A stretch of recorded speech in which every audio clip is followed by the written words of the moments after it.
Mesdames et messieurs, bonsoir. Nous allons traiter ce soir d'un sujet d'actualité, le nucléaire, et notamment vis-à-vis de l'ITER, l'International Thermal Experimental Reactor. Je reçois ce soir le docteur Chrétien, directeur des projets sur la fusion en France. Bonjour. Bonsoir. Alors dites-moi, monsieur Chrétien, qu'est-ce que l'ITER ? Eh bien, l'ITER est un projet à très longue échéance, dont même le lieu n'est pas encore décidé. Le projet ITER correspond à la création d'un tokamak expérimental capable de produire de l'énergie propre et sûre à un stade pré-industriel dans un délai de 30 ans. Mais dites-moi, qui est concerné par ce fabuleux projet ? Eh bien, ce projet associe différents partenaires mondiaux. Il y a tout d'abord les États-Unis, ensuite il y a l'Europe, et enfin le Japon. Et quel est le but de ce projet ? Est-ce vraiment de donner de l'électricité propre à nos concitoyens ? Eh bien, ce tokamak pourra alors porter à une température de l'ordre de 200 millions de degrés, suffisante pour que la réaction de fusion s'auto-entretienne. Il s'agit donc d'un but expérimental. Eh bien, aujourd'hui, 2 sites se portent candidats pour étudier ce projet, l'Europe et le Japon. Reportage de notre envoyé spécial sur place. Oui, Pierre, le site de Cadarache en Provence a été désigné le mois de novembre dernier pour être le site européen candidat à la sélection du futur lieu d'implantation du réacteur expérimental ITER. À l'échelle mondiale, l'autre candidat est le site de Rokashomura dans le nord du Japon. La décision finale sur le pays qui hébergera le réacteur international devait être prise le 18 décembre dernier à Washington par les représentants des partenaires du projet. L'Union européenne, les États-Unis, le Canada, le Japon, la Russie, la Chine et la Corée du Sud. Les deux dossiers n'ayant alors pas pu être départagés, la décision fut finalement reportée à février 2004. Le programme mondial consacré à la recherche sur la fusion nucléaire s'est donc vu donner un délai supplémentaire, faute de parvenir à une entente. Officiellement, il s'agit de rendre ITER plus international. La France, et plus précisément le site de Cadarache, a été depuis longtemps très fortement impliqué dans le programme européen de recherche sur la fusion. Une nouvelle expérience, réussie à l'aide du réacteur à fusion expérimental Thor-Supra, qui fonctionne à Cadarache, montre cette volonté de la France à s'investir dans le programme de fusion nucléaire.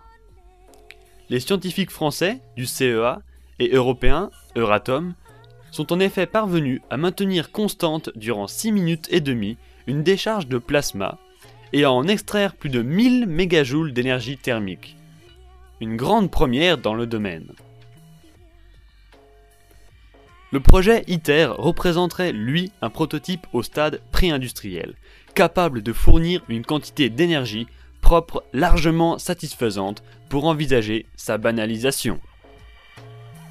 Ici Giannini Stiron pour Bichat Nuclear Channel, à vous les studios. Après ce reportage passionnant mené par nos équipes toujours sur le Family Height, nous allons aborder le deuxième problème de société qui nous occupe ce soir. Après l'ITER, le pays. Je reçois ce soir monsieur Giannini Stiron. Bonsoir.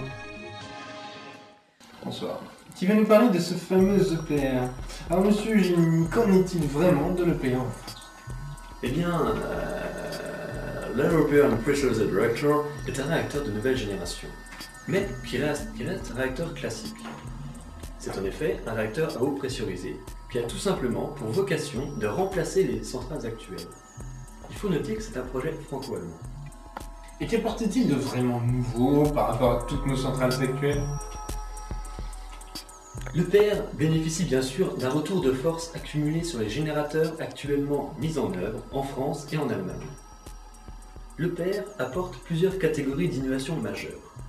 Premièrement, un référentiel de sûreté intégrant les exigences européennes, comme par exemple la diminution de la quantité des déchets à vie longue, qui est de moins 15%.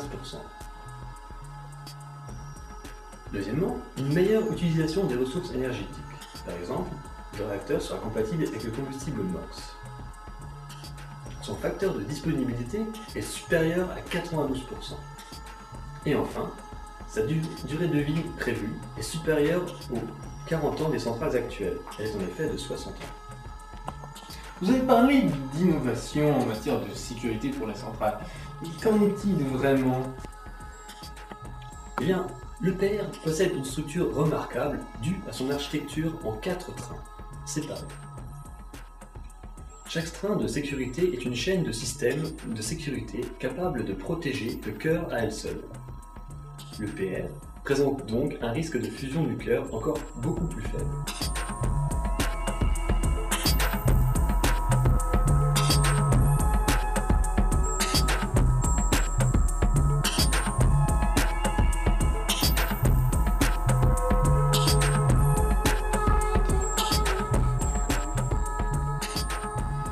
On remarquera la présence d'un bouclier blindé englobant le réacteur ordinaire, qui protégera le cœur, par exemple, d'un crash d'un avion de l'extérieur, mais qui protégera éventuellement l'environnement d'une explosion interne.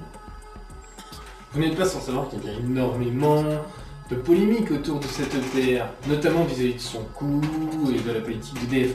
Que pouvez-vous dire là-dessus? Eh bien, la production supérieure est en effet assez faible. Elle passe de 1300 MW à 1500 MW. De plus, il faut ajouter le prix de construction du bâtiment, qui est presque 2 fois supérieur à une centrale de génération actuelle. Et qu'en est-il aujourd'hui? Y a-t-il un EPR déjà construit ou en construction en France? Eh bien, à ce jour, tout est prêt pour construire un prototype qui permettra d'effectuer une transition en douceur avec la génération de réacteurs actuellement en service, qui n'est autre que la deuxième, vers la future troisième génération. Merci Monsieur Kenny. C'est la fin de ce 20h, tout de suite le Big Deal, rassurez-vous.